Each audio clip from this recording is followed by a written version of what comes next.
Capítulo 3 do livro O Poder da Comunhão, acessando milagres através do corpo e sangue de Jesus, com Benny Johnson e Bill Johnson. Subtítulo: Sozo para toda a eternidade. O significado da palavra sozo é pleno, completo. Em 2015, Bill começou a ficar doente. Por meses ele teve problemas para comer e manter a comida no estômago. Ele teve uma crise feia e então seus sintomas pareciam desaparecer por um tempo. Mas então ele ficava doente novamente. Ele tentou mudar sua dieta e obter orientação médica, mas não estava melhorando. Finalmente, na primavera de 2016, enquanto lecionava na Europa, ele adoeceu gravemente. Depois de falar uma noite, ele voltou para seu quarto de hotel e vomitou 20 vezes. Ele conseguiu voar para casa e assim que voltou, sabíamos que precisávamos de um médico. Fomos aos médicos locais em Hedley, mas eles disseram: "Não vamos tocar nesse aqui." Em vez disso, eles nos enviaram a um especialista em São Francisco. A essa altura, Bill não conseguia comer ou beber nada. O hospital o colocou em uma intravenosa para mantê-lo hidratado. E eles fizeram uma série de testes. Finalmente, eles descobriram que havia um crescimento em seu intestino delgado, que estava bloqueando quase completamente a passagem. Seu corpo estava se enchendo de fluido. A equipe médica preparou-se para a cirurgia de retirada do tumor, sem saber o quão invasivo de um procedimento teria que ser feito. Antes de irmos para São Francisco, antes de sabermos que havia um crescimento, começamos a comungar, tomar a ceia todos os dias em casa. Pegamos os elementos, agradecemos e proclamamos tudo o que Jesus fez na cruz. Gostaríamos de lembrar a nós mesmos e ao inimigo que a saúde divina é nosso direito de nascença. E nós declarávamos: este é o seu corpo, partido por nós. Este é o seu sangue, que foi derramado por nós. Você morreu por nossos pecados, assim como por nossas doenças. Nós nos alinhamos ao sangue de Jesus, espírito, alma e corpo, com tudo que você fez. Bill se sentiu mal, mas estávamos lutando contra isso, e nossa arma era a ceia. Uma vez no hospital em São Francisco, ele não pôde mais receber a comunhão. Ele não conseguia comer ou beber nada naquele momento. Foi então que ficou sério. Tínhamos que vencer essa coisa. A doença não iria vencer. Então dissemos: as circunstâncias não importam. Esta cama de hospital não muda nada. Acreditamos que Deus é o nosso curador e estamos nos alinhando com isso todos os dias. Então comecei a receber a comunhão por ele. Oraríamos juntos. Eu pegaria os elementos para mim e para Bill. Foi um momento incrivelmente doce da presença de Deus. Tivemos muita paz durante toda a viagem. À medida que o dia da cirurgia se aproximava, os médicos nos disseram que, a menos que a massa se afastasse 1 centímetro de onde estava posicionada, eles precisariam realizar um procedimento muito sério, que mudaria a sua vida. Ouvindo isso, eu imediatamente avisei a família, amigos e intercessores, pedindo-lhes que orassem e tomassem a comunhão por esta mudança. Precisávamos desse crescimento para avançar. Chegou o dia do procedimento e toda a família esperou, orando para ouvir a notícia. Quando os cirurgiões terminaram, eles nos deram a atualização. O crescimento havia mudado apenas o suficiente. Eles conseguiram realizar um procedimento muito menos invasivo e com um tempo de cicatrização mais rápido. O que poderia ter sido um dia assustador tornou-se um dia de celebração. A família inteira aplaudiu quando recebemos a notícia. Sabíamos que Deus havia feito um milagre. Subtítulo: Sozo curando. Jesus morreu por nossos pecados e por nossas doenças. Qualquer coisa que ameace roubar, matar ou destruir nossa vida nele não é dele. Quando ele foi para a cruz, ele carregou consigo todas as coisas obscuras do inimigo e foi o sacrifício eterno em nosso favor. Isaías 53, do 4 ao 5 diz: certamente ele suportou nossas dores e carregou nossas tristezas. No entanto, o consideramos abatido, ferido por Deus e aflito. Mas ele foi ferido por nossas transgressões, ele foi moído por nossas iniquidades.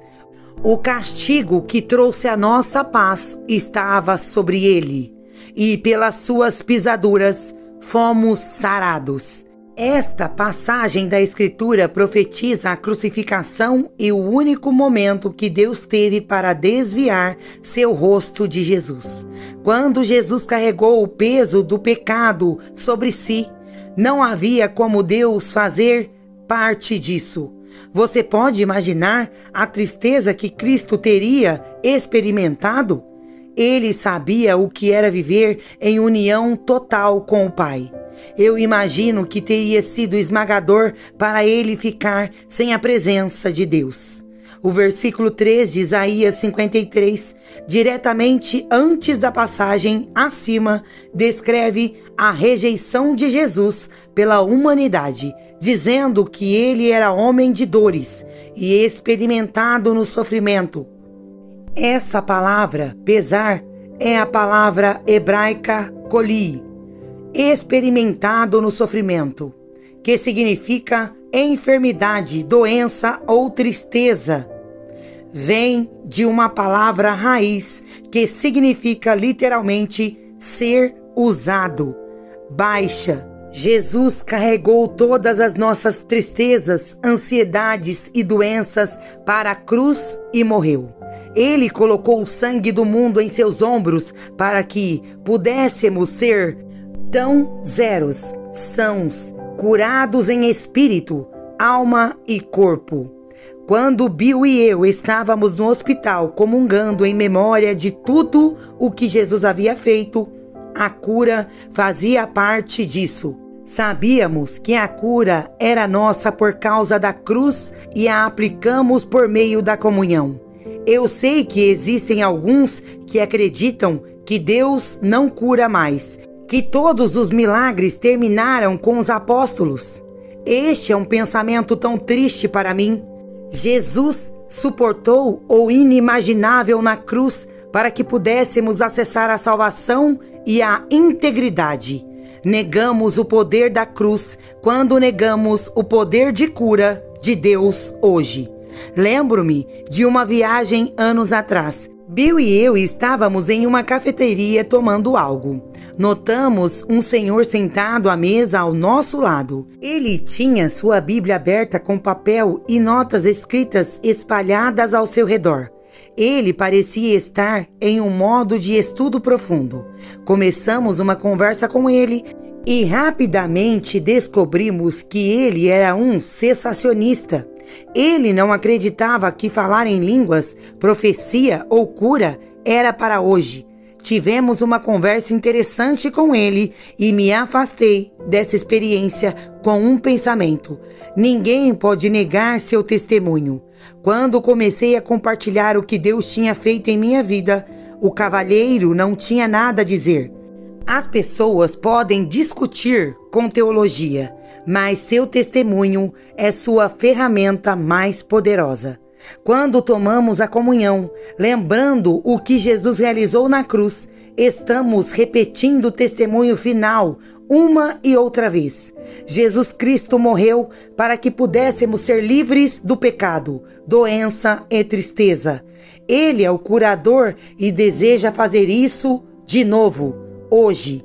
A comunhão tem sido subutilizada com demasiada frequência. É uma ferramenta poderosa, não apenas para intercessão, mas também para a cura. Comunguem, tomem frequentemente e apliquem o poder de cura de Jesus em seus corpos. Subtítulo: Poder de cura. Todos os sábados de manhã, hospedamos as salas de cura em Betel. As pessoas vêm para orar por todos os tipos de doenças físicas, emocionais ou espirituais.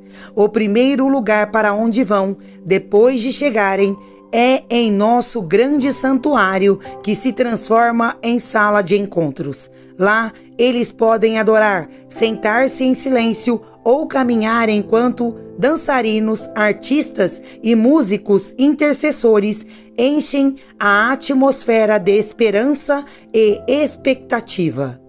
Há uma doce presença de Deus ali, porque eles conhecem o poder de cura da comunhão.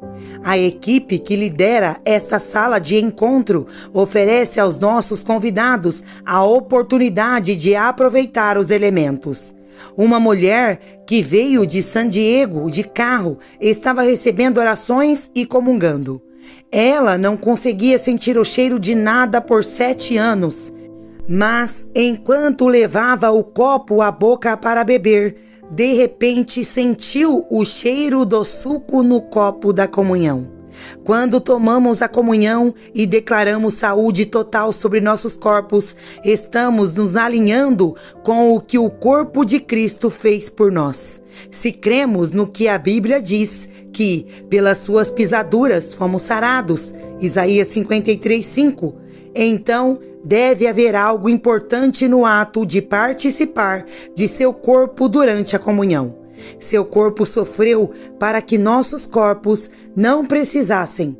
Quando tomamos o pão, estamos testificando que Ele é o curador, que não temos que andar enfermos, que o que Jesus fez na cruz mudou tudo.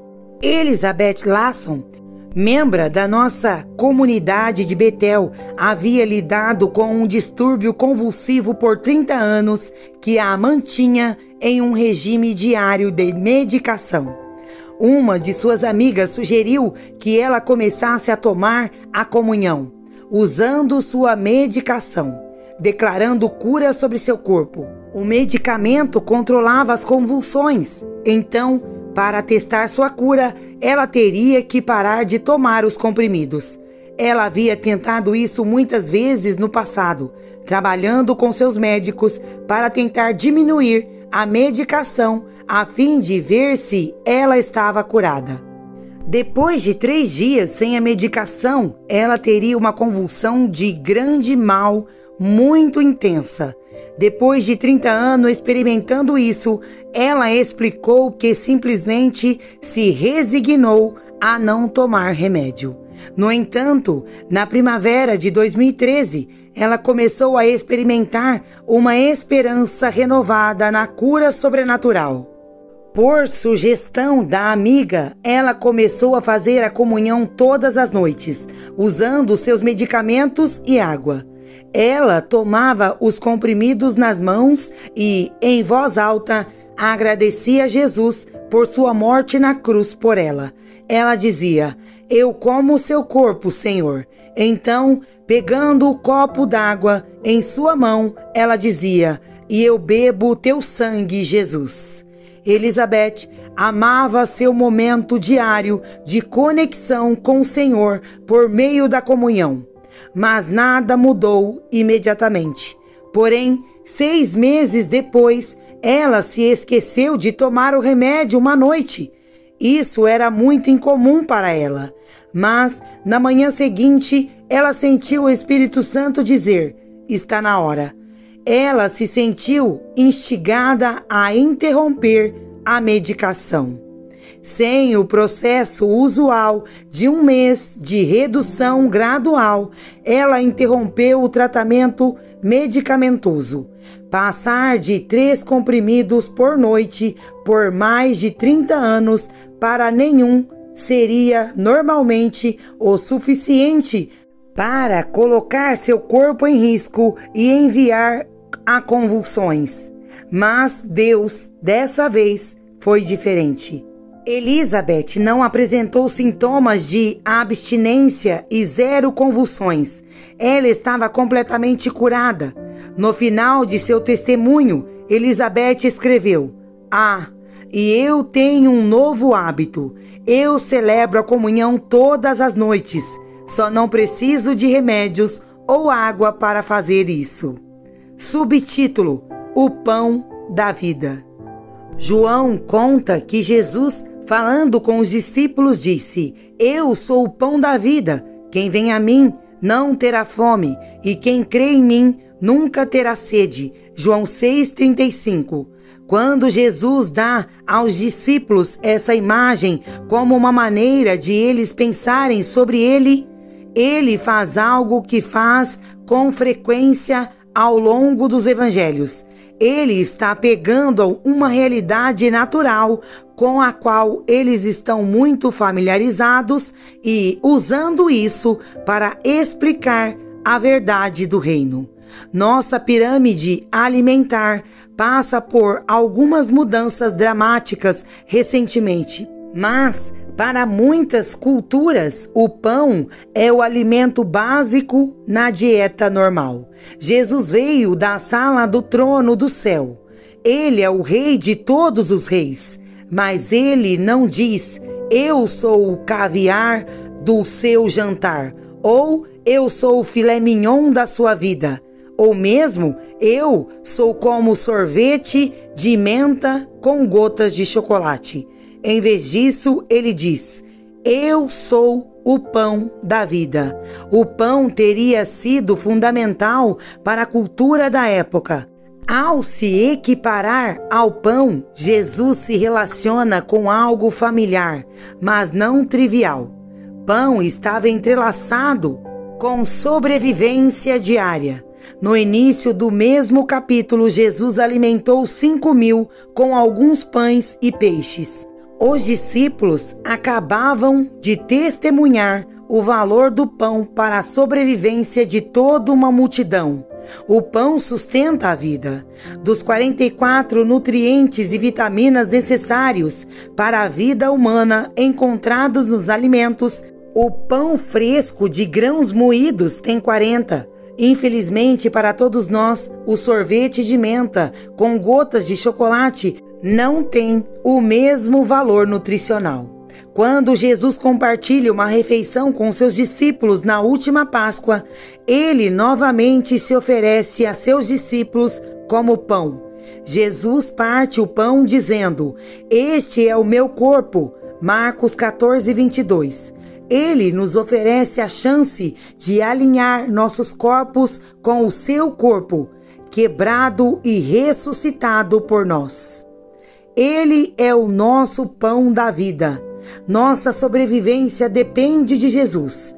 Ele é vida, esperança e cura.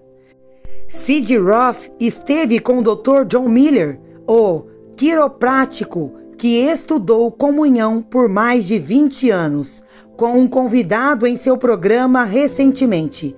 De acordo com o Dr. Miller, eu tomei a comunhão por toda a minha vida e nunca pensei sobre isso em conexão com a cura. Enquanto meditava sobre o simbolismo do pão partido, seu corpo, pensei nas 39 chicotadas que ele recebeu. Na verdade, 117 chibatadas, já que essas pontas feitas de osso de carneiro funcionavam como outras pontas perfurocortantes. Quando foi açoitado, ele havia literalmente levado a surra devida a nós por nossos pecados. Percebi que discernir o corpo do Senhor significava que nosso foco deveria estar no Senhor. Ele já havia pago o preço pela nossa cura, pelo açoite que ele experimentou, e que não temos que estar doentes. Depois de fazer essa conexão, o Dr. Miller começou a ver milagres acontecerem por meio da comunhão. Ele sofria de dores de cabeça crônica, então começou a receber a comunhão diariamente. todos os dias eu pegava um grande naco de pão e mastigava pedaço a pedaço, meditando no mistério de trocar minha doença pela integridade de Jesus. Porque todas as minhas doenças foram colocadas sobre ele. Ele pagou o preço pela minha integridade. Ele tinha um amigo que passou por um acidente de carro muito grave, que o deixou sem sua visão periférica. Uma noite, quando ele estava visitando minha casa, expliquei a ele o poder de cura da comunhão. Era tarde da noite, cerca de 2 horas da manhã, quando decidimos partir o pão juntos. Enquanto ele meditava sobre a verdade da cura pelas feridas de Jesus, o Cordeiro de Deus, sua visão periférica voltou. Em outra ocasião, o Dr. Miller tinha um paciente com o vírus Epstein-Barr. Isso havia destruído quase 40% de seu fígado e ele estava morrendo. De acordo com o Dr. Miller, ele começou a receber a comunhão 3 vezes ao dia, discernindo o corpo do Senhor, quebrado para a sua cura. 1 ano depois, ele estava em perfeita saúde, sem nenhum vestígio de vírus no sangue. O Dr. Miller também contou a história de um pastor da Flórida que foi diagnosticado com câncer de rim. Enquanto ele estava hospitalizado, sua mãe sentiu como se o Senhor lhe dissesse para levar a comunhão ao hospital. Então, ela trouxe pão e vinho para o quarto dele. Como assim que ele tomou a comunhão, o câncer começou a desaparecer de seu corpo. Nunca quis dizer que a comunhão é uma espécie de bilhete dourado. Nosso relacionamento com Deus não é transacional, é relacional, sempre. Por meio desses testemunhos, meu desejo é que você veja o poder de lembrar o que Ele fez por nós, de proclamar quem Ele é para nós e de nos alinhar, espírito, alma e corpo, com Sua presença. A comunhão não é apenas uma boa tradição. Ela representa o corpo e o sangue de Jesus Cristo. Temos acesso ao poder transformador e à graça de nosso Salvador. A comunhão é uma ferramenta poderosa à nossa disposição. Subtítulo: A história de Nancy. Minha amiga Nancy estava comprando um vestido de noiva com sua filha Lauren no ano passado. Foi uma ocasião feliz e emocionante enquanto Lauren experimentava o vestido e escolheu o vestido para o seu dia especial. Ao saírem da loja, o braço direito de Nancy ficou dormente. Confusa, ela começou a tentar cerrar os punhos para trazer de volta o fluxo de sangue para o braço. A dormência durou apenas alguns minutos. Então, ela não se preocupou e eles foram para o almoço comemorativo. Ela não reconheceu que estava apresentando os sintomas de um derrame. No dia seguinte, entretanto, seus sintomas eram muito mais graves e ela não podia mais ignorá-los.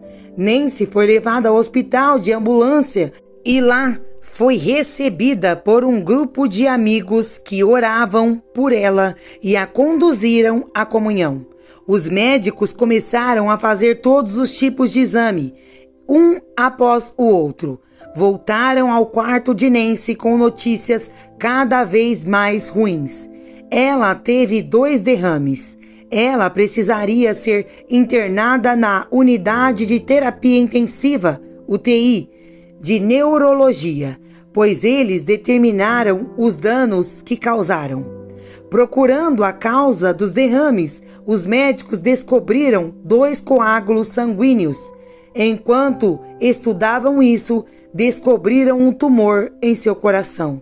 Nancy diz: lembro-me de olhar para o médico como se ele fosse um homem pobre e perdido no quarto errado, dando atualizações para o paciente errado.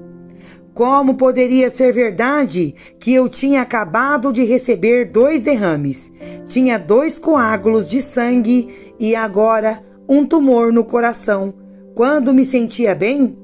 Eu continuei perguntando a ele: se ele tinha certeza de que tinha o paciente certo. Enquanto os médicos debatiam o risco de uma cirurgia para tratar o tumor, o neurologista encontrou um rasgo em uma artéria do cérebro de Nancy, que havia acontecido durante um dos derrames. Logo, ela estava tendo cegueira intermitente e mais para frente total, devido ao sangramento cerebral.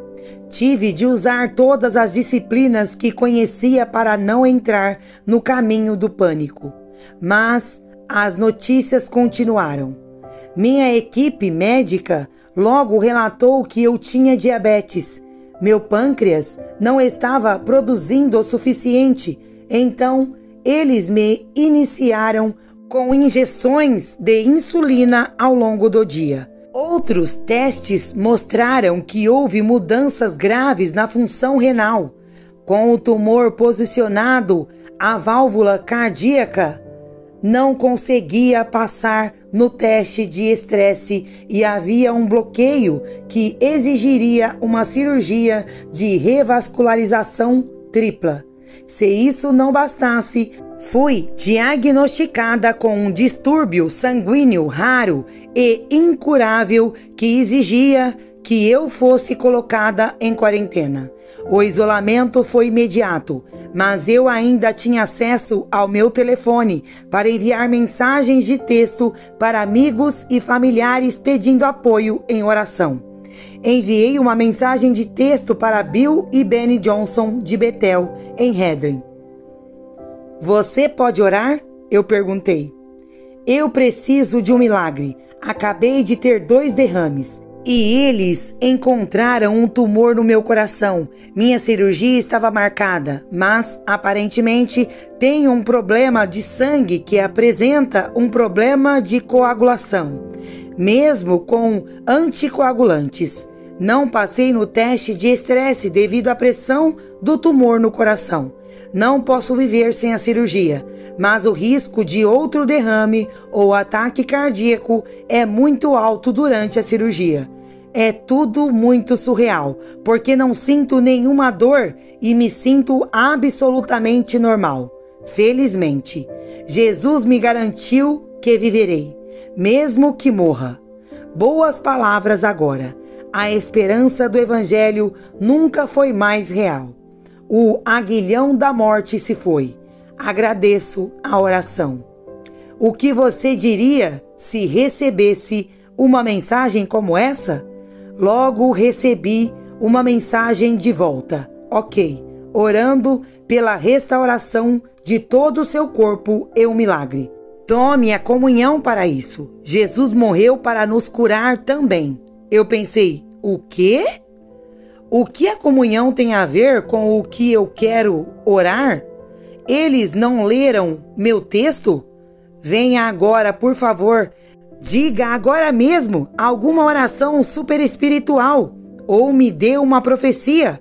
Comande um espírito maligno para me deixar em paz. Quebre as maldições geracionais. Ou, pelo menos, cite um versículo. Mas dizer-me para tomar a comunhão? O que é isso tudo? Certamente não entendi e não fiquei particularmente feliz com a resposta. De que ajudaria um suco de uva e um biscoito que poderiam me ajudar?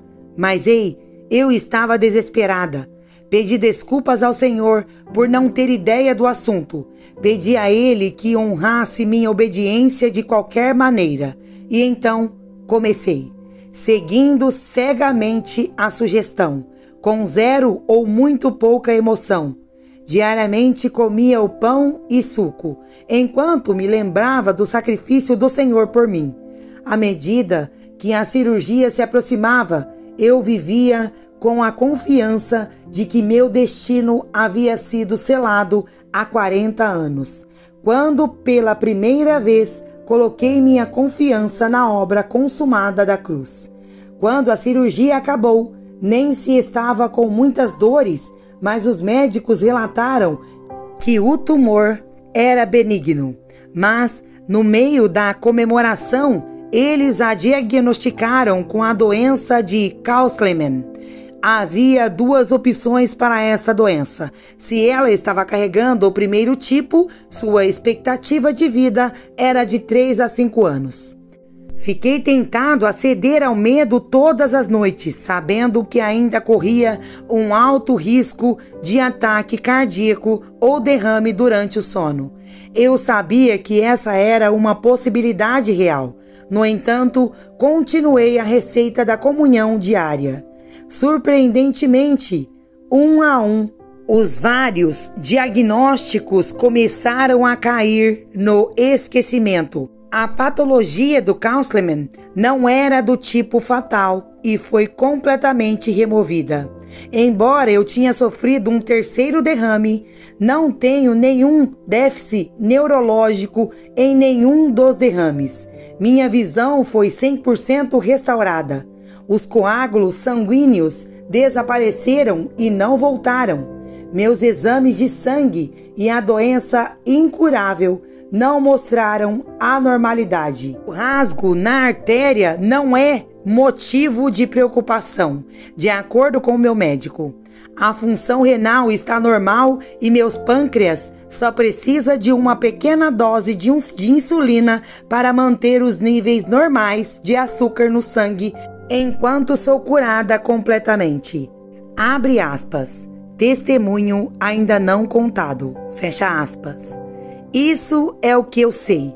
O Senhor nos ama e honra as intenções do coração, mesmo quando não entendemos tudo. Qualquer um desses diagnósticos poderia ter encurtado minha vida.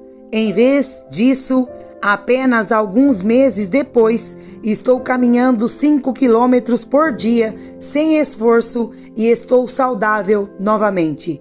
Fui recentemente dispensado do neurologista com o comentário dele: agora tudo ficou para trás.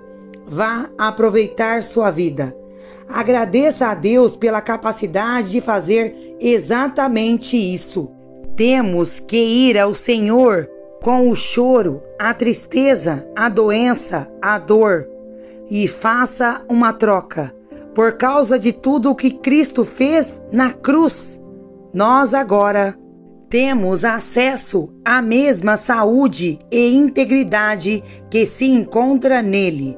Nosso Deus é o curador. Não é algo que ele escolhe fazer ou não. É quem ele é. Quando você toma comunhão, alinhe-se com esta realidade. Suplique o sangue, implore o sangue de Jesus sobre sua alma, seu espírito, seu corpo, e receba sua presença transformadora e curativa em todas as áreas da sua vida. Amém.